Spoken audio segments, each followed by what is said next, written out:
Yeah, what's up, everyone? Welcome to FILMspiration, the place where filmmakers come to get inspired. My name's writer-director Edgar Ibarra. Let's get down to business. So, a few days back, I put a post out, wanting to hear from my fellow actors and actresses online, just with regards to what are some of your biggest challenges. And many people responded back, one of them being Rachael Goddard, who hopefully Facebook will add this time. Come on, Facebook, get the tech right. And so Rachel and many other great people responded, and they said, you know what, here's what I got to say. What's up, Rachel? How are you? I'm good. How are I'm you? doing good. I'm sorry. I'm sorry about the first time around, and I'm happy we're able to finally make this happen. It's okay. It's just I had a setting on my phone that I didn't realize I had switched off, Yeah. so I had to switch it back on. Rachel, so I was Yeah. explaining to the audience or just now that the other day I put out a post, just wanting to know, Mhm. it was very generic of a question, but just wanting to know what are some of the major challenges actors and actresses are currently facing, because I know it changes all the time. I know people have different views and opinions all the time with regards to a question like that. So I'm just wondering, hey, Chris Farmer, how you doing, man? I'm just wondering, what's your 2 cents with regards to why you responded and what you wanted to bring to the table? My 2 cents, the reason why I responded is because I've had a lot of challenges. I have a dog currently. Hold on just a sec. She decided to say hi.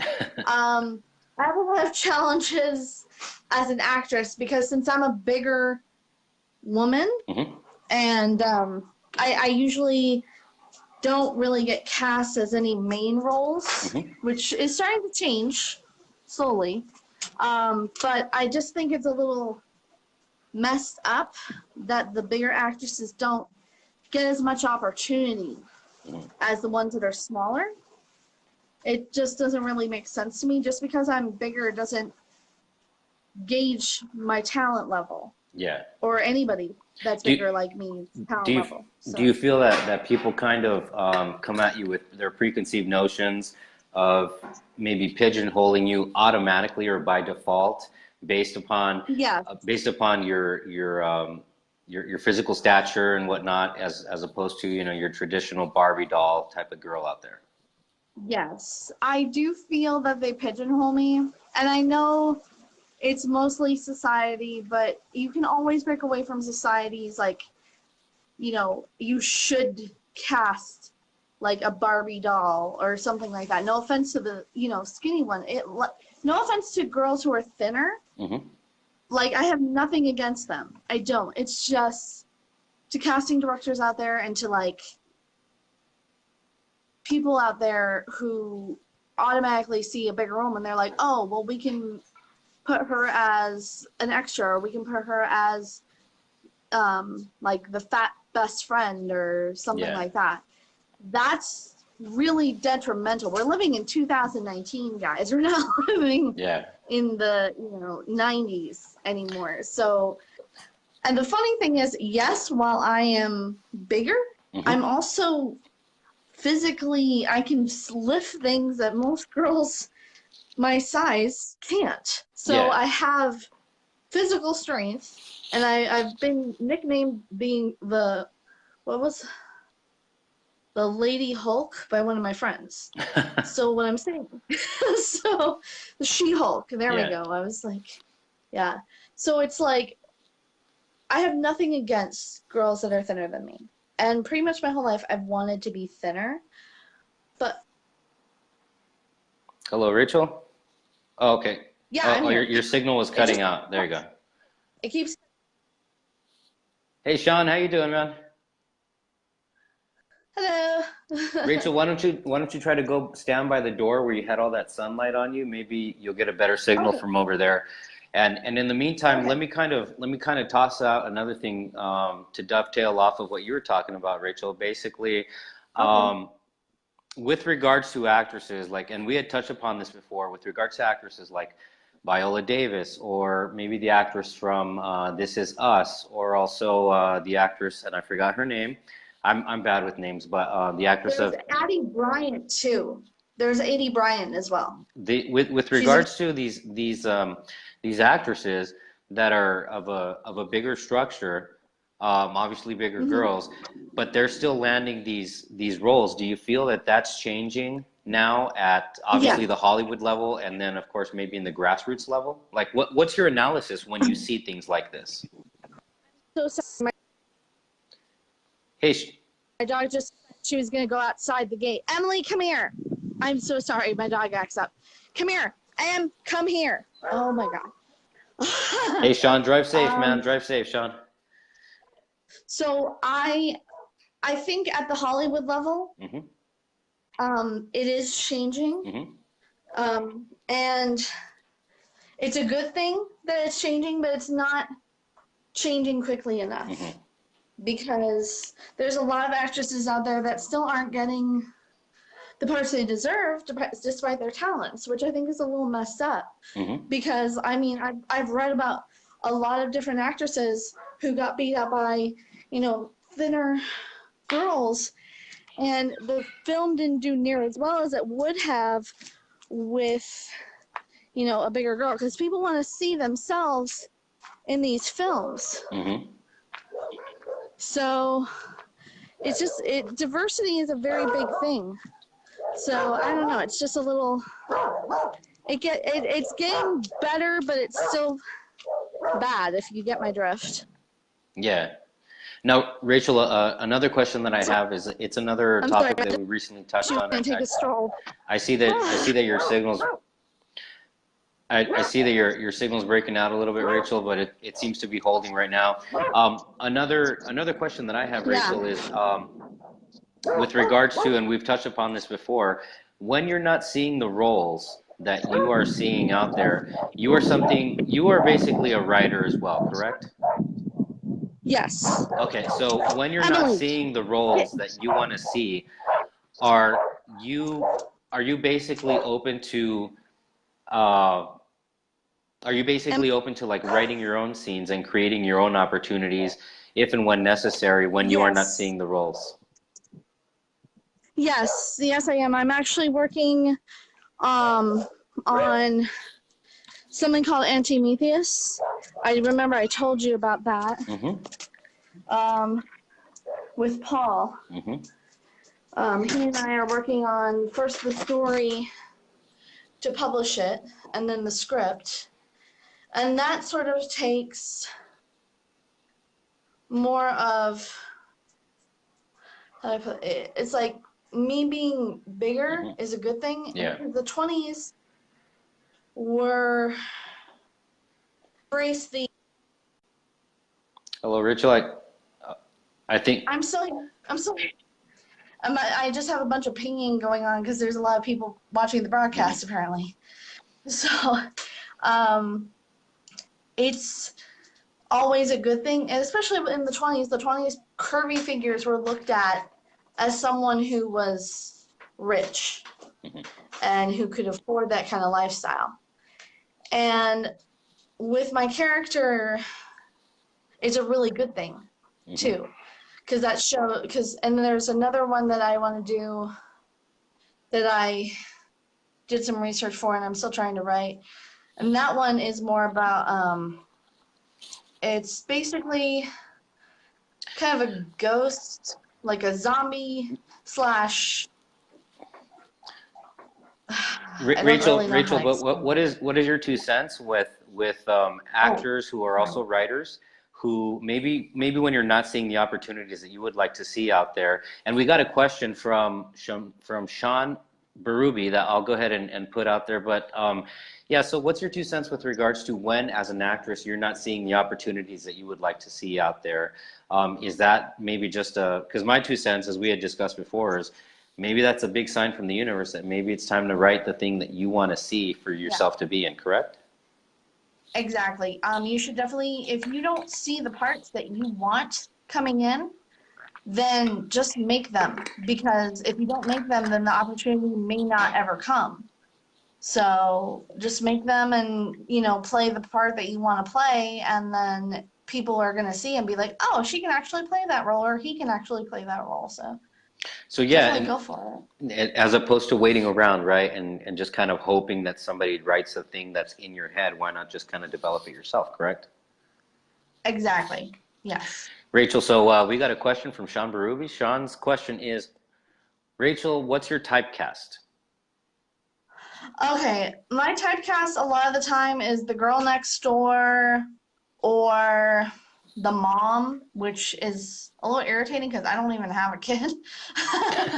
um, so, or the confidant, but not, I'm never really the romantic lead or anything Hmm. like, or just, it's a little, that's basically when I'm typecast, and I'm just like, can I be cast as something, anything else other than the mom at the very least? I mean, I'm okay with the best friend or something like that, or the confidant, but I mean, the mom, really? I mean, I am overprotective, but come on. Yeah, Like, I had this like one director something, tell me, something a little bit more creative, right? yeah, exactly. I mean, I had a director tell me recently that I seemed like the mom type, and I'm like, okay, first, I don't have a kid. Secondly, I look like maybe I'm 25. I don't think I look that old. Yeah, So it's just, I don't like being typecast, but I understand it. yeah. But I'm trying to break out of the typecast. So, So I guess in that sense, let me get some shout outs first, Rachel. So we've got Mario Islava, how you doing, brother? Roy Fegley, how are you doing, man? Good to see you on here, Roy. hello. Joey Santofani, how you doing, brother? Hi, Joey. How are you, Joey? Great to have you guys on here. I saw Daniel Brockert's on there. He just sent out a heart.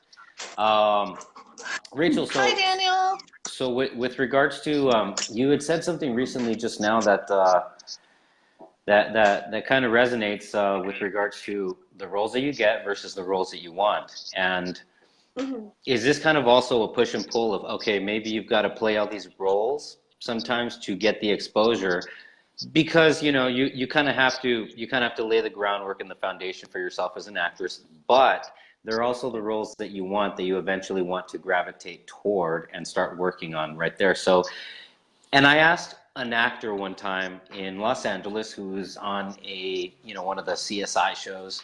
Um, I Uh-huh. asked him, don't you get tired of playing the drug dealer? Or, he's a U.S. Latino. I asked him, the drug dealer and the mafioso narco type, and he said, you know what? He said something very interesting that got me thinking. Mhm. You play him and play him until you don't have to anymore.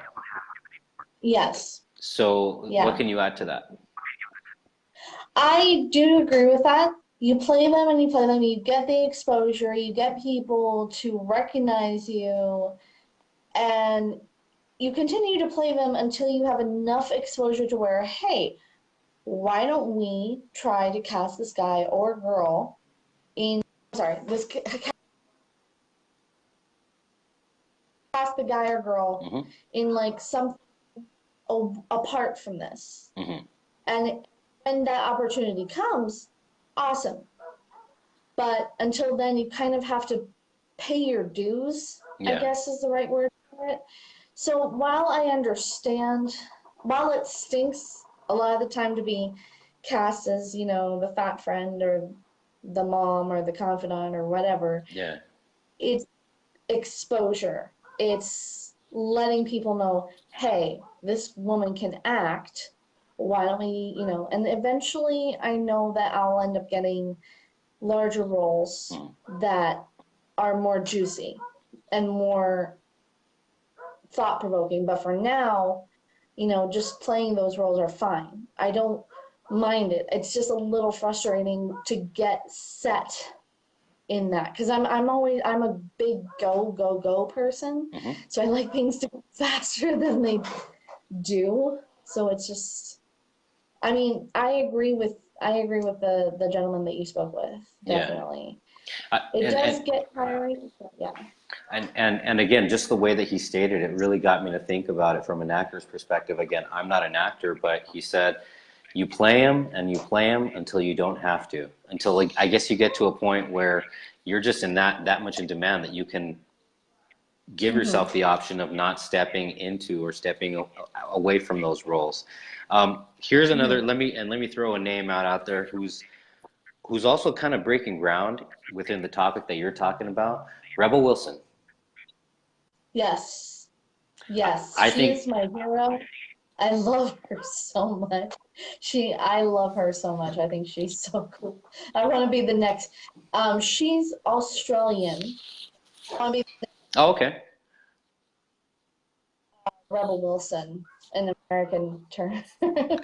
So that would be cool. I think the first movie that I had seen her in was I think it was Pitch Perfect 2, where I think Yeah. the tagline was "We're back, pitches." You know, Mhm. Yeah. I think the whole thing. All right, so Yeah. here's kind of another aspect, and let me hear your 2 cents on this. Just to lay the groundwork for those of us who, or for those people out there in Facebook land who aren't familiar with you, Rachel, you're something of a sci-fi and also fantasy nerd, right? Yes. I'm a Okay. sci-fi, fantasy, and slight horror nerd. Everybody knows Paulo, who he and I are, yeah, in a relationship. We all know he's the horror Uh-huh. guy. He's the big horror guy. I am mildly into horror. I'm not into the slash and hack kind of horror films, but I'm into the more moody horror films. But I am more of a sci-fi, fantasy, mild horror sort of nerd. Yes. So going off of so well, going into action a little bit more. I remember reading article, I believe it was with Scarlett Johansson, who Hmm. I believe it was her, and somebody out there correct me if I'm wrong, but I think she did that movie Lucy, and I want to say like 3, 4 years back, where she plays like a spy of some sort. But the point of the article was that she wants to see more females and more female empowerment roles with regards to action films, and specifically, Yeah. specifically like hero action films, where obviously you have an action hero who is the female. And Yeah. there was that one movie that I saw last year. It was called Oblivion. I wasn't a big fan of the writing on the back end of the story, but still, though, the concept overall was great. Mario, yeah, Lucy, great movie. Um, I really liked it, and I really liked many Mhm. aspects of like I think. Um oh my God, I know it was like an all-female cast, but the point is that like you ladies are also breaking ground as far. There.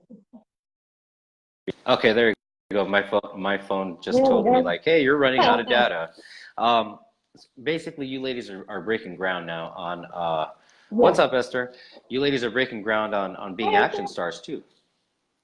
Yes, I already have a scene in mind Hmm. for doing action with another one of my films that I'm, working with Paul. And that basically there's a couple of scenes where I get to be a badass, and one of them being I grab onto a door frame, swing out, and kick a zombie in the face. So that'll be fun. So you're That'll that's be kind of neat because I mean, there you're obviously not the damsel in distress. no, That's no, no, no. cool. That's cool. And how? At first she's a little tentative about it because she's a nerd, but she's like, you know what, screw it, just give me the damn gun, let's go. Yeah. So, it's pretty cool. So, Very cool. So with regards to the solutions, let's go back to your original topic. Yourself being a bigger girl mhm. and the roles versus the tinier girls out there with a smaller frame. Mhm. What do you think some of the solutions are um, that you would like to communicate? Either solutions that you yourself are implementing or solutions that other people need to implement, as recommendations coming from you. Um, how is that all changing? Through what solutions, I guess I'm asking. Okay, so I think that Hollywood is starting to realize that being a female isn't all, butterflies and roses and dandelions. It's more gritty than people realize. Hmm. It's they're starting to make roles for people like me who have been through the shit that society tends to make us go through because we're bigger.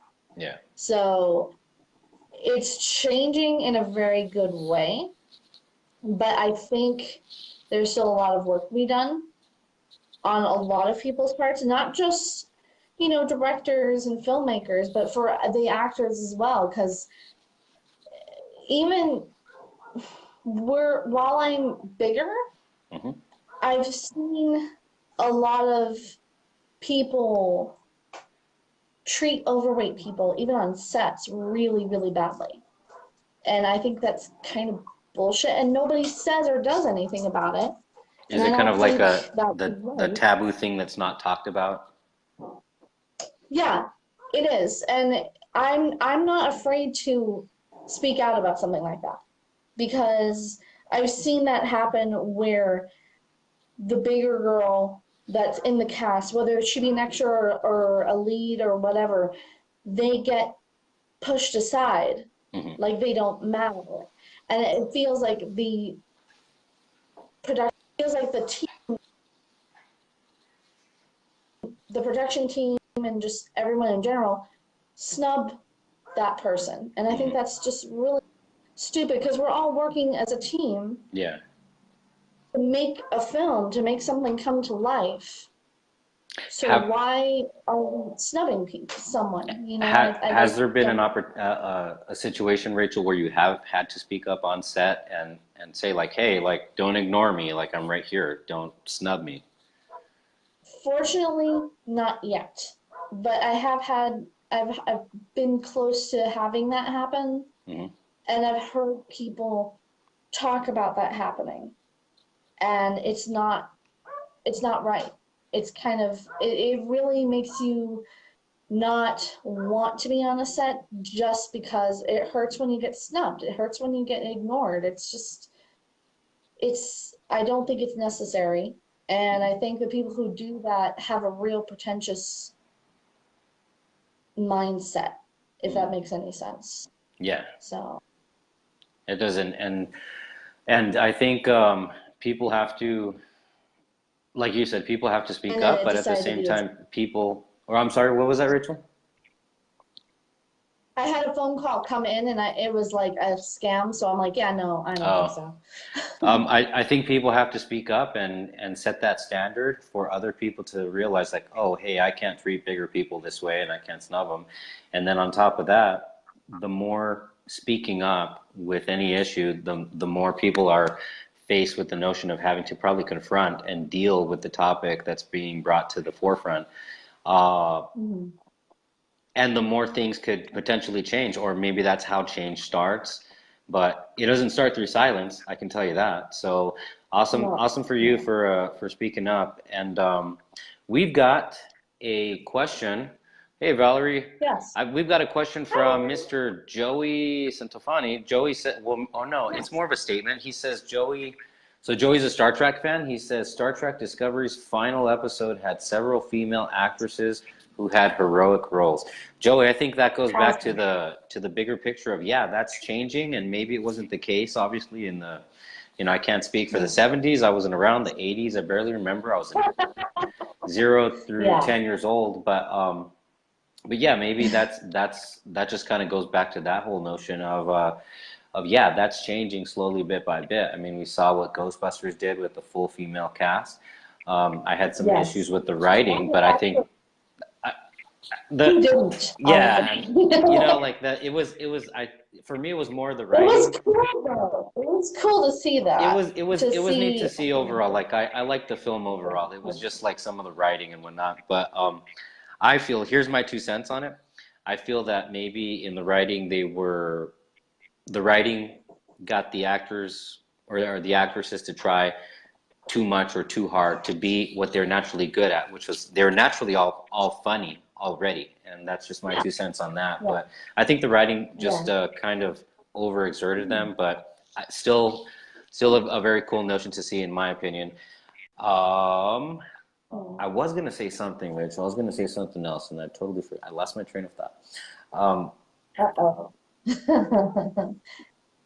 Oh, You better catch that train at the station there. Oh man, that happens pretty often because then I go off on like my tangents and but I don't know, Rachel. And so with regards to the with the overall explosion of content, I mean, I don't have too many answers to too many questions because for me, a lot of times it basically comes down to being as simple as this.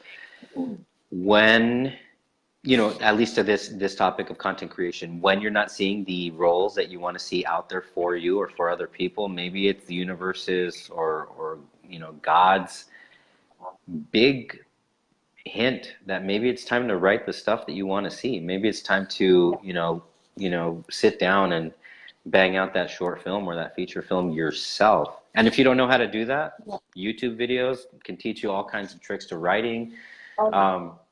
So that way, hey, for all you out there who say, well, I don't know how to write, I don't know how to do this, University of YouTube, it's absolutely free. Get on there. Not just YouTube, but like, just the internet in general. Maybe it's a big fat hint that it's time to sit down and write the thing that's in your head. Exactly. And that's why I decided to write. And that's another thing. This is a particularly big thing for me. Okay. As we all know, Paul and I are very clearly dating.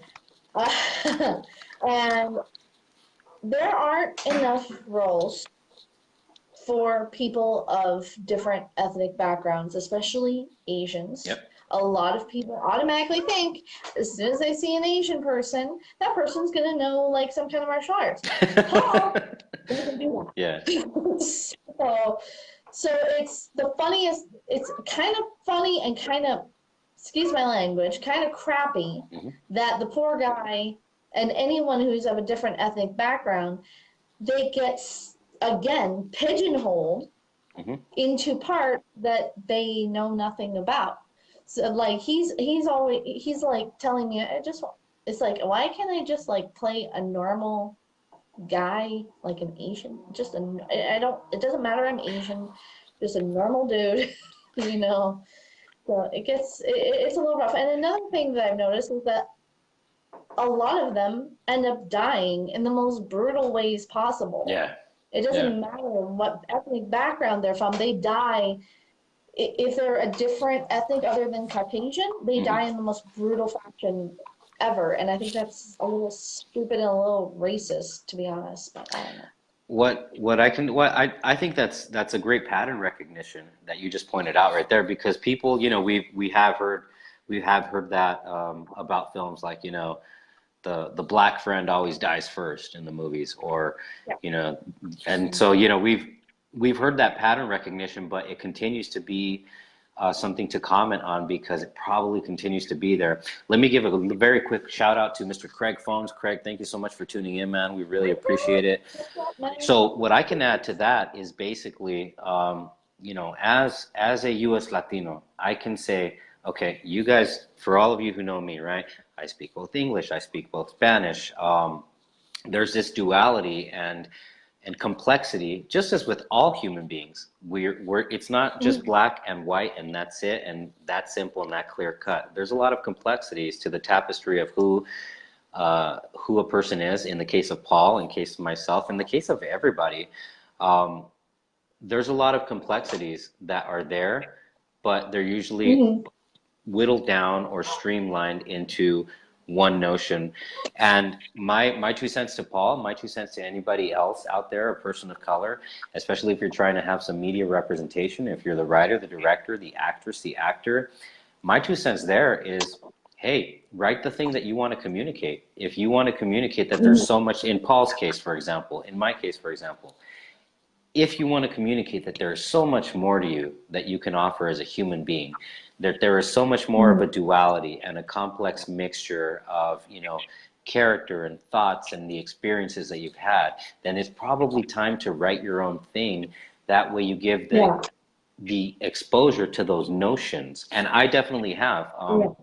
Anybody that I know and that knows me, and the filmmaking that I've done throughout the years has been basically stuff that I've written, and thank you to everyone who's always believed in me. But the reason why I've had to get my ideas out of my head, through the fingers onto the script on my screen on my laptop. The reason why I've had to do that is because, it just goes back to saying, like, for example, US Latinos, very specific, very particular points of view with regards to the rich tapestry of, what a human makeup is. And so, I've just had to come to the conclusion, like, okay, I would like to see this, so I guess I have to write this. And that's that's my 2 cents there. So you bring up a very valid point with regards to, like, Paul and Asian Americans on screen. Asian Americans, very much like Paul, thank you for his service, who have served in our countries, in our nation's armed forces, and that's a story to be told too. But Yeah. what are the chances of Hollywood at this point in time writing that story? So that's why I bring it back to Paul and saying, like, maybe it's going to be time to develop that story. Paul, if you're listening, if you're watching, I don't know if you're there with Rachel, but like, got to do it, brother. He's not. Oh, he's watching, yeah. Is he watching? He's not right now. Paul, I hope you're watching at least watch the rebroadcast later, brother. But that's my 2 cents there, and it just goes back to the overall notion of, if you have something very specific to say or very specific to express or show us through your art, it's probably going to have to be you that writes that story, that writes that very specific point of view, whether we're talking about an Asian American, a US Latino, or a bigger girl who, is just a person like anybody else. It's probably going to have to be you. And it just kind of always goes back to that. And the reason why I always close on FILMspiration, like, run out there, tell your stories, do your own thing, is because I know a lot of people, want to work at different levels in filmmaking, and even here in Arizona. Different levels, for example, like, you have your sets where it's a big production company. It's a big production, which you were recently on, Rachel, I do understand. And so I hope you had a good learning experience time there yesterday. It was a lot of fun. It was very hot and very, like, chaotic, but it was a lot of fun. I really enjoyed myself. I think I got a little too much fun because, yeah. Or so there are those bigger sets, or there was a set like mine where basically I did the writing, the shooting, the directing, the editing, still doing the editing, but and that's very much the level that I've always, like, the micro budget level. I've always been very comfortable because at least I'm telling my stories. I'm telling the stories that I need to get out. But here's the thing that I need to acknowledge. I love the pain and the masochism of doing a lot of work. I can't do it all. I will never profess to doing it all, but I can do a lot, and I can do a lot of the heavy lifting on my own. I'm also pretty aware of the fact that maybe that's not everyone, which is entirely fine too. And so that's where I strongly encourage you to, somebody needs a nap. I strongly encourage you to, like 12 hours. I should be good, right? I strongly encourage people to, do the heavy lifting. And especially if you have that thing or that idea in your head, and I'm telling you, write, and you're like, I don't know how to write. Learn how to write, pick up a book, go online, tons of resources. With the information out there on the internet, even on YouTube, if you're visual, just watch how to do the thing that you don't know how to do.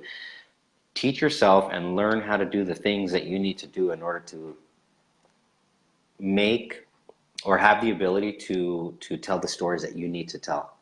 And I know that a lot of people are open to the heavy lifting. A lot of people aren't, which is also okay. It's just a choice of preference of, how you want to play the film thing. But that's my 2 cents on that. Yeah. I actually did my own mini documentary on the Hotel Congress, and I did pretty much, me and my friend did the first half. Both by ourselves. We wrote the script, we filmed it together, we talked to the people together, everything else. She moved out of state, so I had to, we went back and forth with the script, remotely, and then I did all the filming by myself, because I was the narrator and the host, all of that by myself and everything else, and then I would send it to her to edit, again, remotely. She was, like, in Baltimore, and she still is. I love you, Nancy, if you're watching. Um, and it's my pride and joy. Yes, the production values are not that great just because the sound was absolutely really, really bad. Mm-hmm. But I got a camera, so I'm looking forward to doing more episodes with Yeah. that camera because the sound system on that thing is just insane, and it's got HD quality video and everything else. So that's but it's my pride and joy because I put in the work to do that. And you have the tools and the resources available to you. And just as an example, Rachel, you're on one side of Tucson, I'm on the other side, and we're doing an interview on our phones, So on our freaking phones. exactly. So I mean, you guys, the technology is there. I don't know what else to tell you guys, and I'm always happy to share that message. Whether or not some people want to Yeah. hear it, I don't know. It's up to anybody's own role. But the technology's there, the information's there. Just depends on what level you want to play it out on. So, Rachel, is there anything else Yeah. you'd like to add to kind of close out with regards to um, other obstacles that you see out there that actors and actresses are facing, or maybe something from your specific point of view, or something that we've already talked about with regards to the previous things that you brought to our attention? Well, like I said, I I don't like to stir the pot normally at all because I don't like Rock that boat, getting. Rachel. Huh? Rock the boat. Yeah, exactly. Stir And the I know. pot. Yeah. But it's so important, and one of the biggest things that I've hold on Okay, the I see. I'm having pain issues, so people are like pinging in. My biggest thing is no matter how old you are or how young you are or like how big you are, how small you are, it doesn't matter, or like what ethnicity you are. If you want to be in film, whether you want to be an actor or a crew or whatever, do it, go for it. Yeah, people are gonna look at you funny. They look at me funny all the Mm-hmm. time because I'm a bigger girl.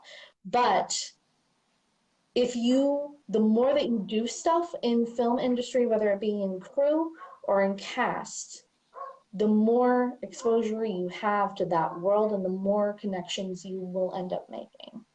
And that is a very, very good thing because I've managed to land 2 script supervisor jobs in the next couple months Nice. because I've done script supervision work on other sets. And they met me on that set and they're like, hey, do you want to be a script supervisor for this film? I'm like, yeah, because I'm good at it because I'm detail oriented. Yeah. So just no matter what you want to do, you can work. And here's the thing that I actually found out. Brie Larson from Captain Marvel, Mm-hmm. she actually was an ADR assistant on Hearts in Atlanta. Wow. Yeah, and I saw that because Paul and I were watching Hearts in Atlantis, and I saw Brie Larson. I'm like, wait a minute, I know the name. How do I know the name? She was an ADR assistant for Hearts in Atlantis. So, and she did a bunch of other like set things. So you can be an actor and a background person, so you can see what the back end goes through to put a movie together. Yeah. Because there's a lot. So it's always a really good idea to see both sides. So what I'm saying is no matter how old you are or anything like that, you can start anywhere you want. You just have to push sometimes, but you will get something. And it'll start snowballing. And So especially if you don't give up, it'll start snowballing. yeah, definitely. I Very ain't cool. giving up anytime soon because I just don't do that. Rachel, so verbally, if there's somebody out there, if there's somebody out there who says, you know what, I want to talk to Rachel, I want to see about getting her as an actress for my script, or maybe some other role behind the camera, how could people reach out to you, Rachel? People can reach out to me on Facebook, as well as on Twitter and Instagram. I have And on all of, Instagram. all, It's Rachel. Sorry. sorry, go ahead, Rachel. No, go ahead. What were you? Oh, I was gonna say, so send me all that information. I'm gonna put it in the body of the post when I repost this, okay? Okay, But so what? Sorry. no, go ahead and say it. I keep on interrupting you. I'm sorry. So it's okay. You can actually contact me at my personal. I work. I'm actually represented by Southwest Artist Group. Hmm. That's both Mina Lara and Katrina Fristo are my agents. If you want me as an actress, you can contact them. And just it's Mina at thirdfromtheright.com, I believe, Hmm. or Katrina at thirdfromtheright.com. Gotcha. Also, same thing. And here's the thing: you can also contact me directly. You can call my personal cell if you want to. No creepers, please. Um, We'll keep we will keep your cell phone off the internet, young lady. But maybe an email. How I'm about an sorry. email? Yes. Okay. Okay. So RLG, R as in Roger, L as in Lima, G as in George, Singer, Singer, at hotmail.com Cool. is my personal email. And then I also run a videography and social media business. So if you need any videography done, I can do that too. And also, you can find, like I say, you can find me on Twitter, you can find me on Instagram, and you can find me on Facebook. And yeah, do whatever I Cool. can to help. And all of those links, of course, again, we will be putting them on in the description of the body once the repost is out. Rachel, I'll get that link to you once the repost is out. Um, Everyone, thank you so much. Rachel, thank you so much for Yeah. reaching out when I put the post out and responding and tuning in. I really, really do appreciate it, and especially your extremely specific, extremely particular point of view and what you had to bring to the table. Big shout out to Grubby and then also Bill Womack. How you doing, brother? Um, Okay. so Hi, Rachel, Bill. yeah, Miss you thank you so guys. much for coming aboard. Everyone, thank you for tuning in. Every single one of you that did, for all the questions, the comments, just for kind of tuning in. I greatly appreciate it. Joey, right now that I need reels, needs right now that I'm in that needs female. I think Joey's trying to say that he's in something that needs a female actress. So Joey, reach out to Rachel. Reach out to Rachel. Okay. Yeah, cool. And yeah, everyone, thank you so much for tuning in. I greatly appreciate it. Here's my little Filmspiration spiel. If you have a higher power, appeal to your higher power. If not, don't ask for anyone's blessing, anyone's permission. Just run out there, do your thing, tell your stories. If you don't know how to tell them, go to the University of YouTube. Tuition is free. I guarantee you that. Mhm. Run out there, tell your stories. No excuses. Yep. Do your thing. Everyone, so thank you so much. Rachel, thank you so much for tuning in. And Yep. Nacho, hey, thank you so much for tuning in. Everyone, my name is writer-director Edgar Ibarra. This has been Rachel Goddard. This has been Filmspiration. Catch you on the next one. Adios. Adios. Bye, guys.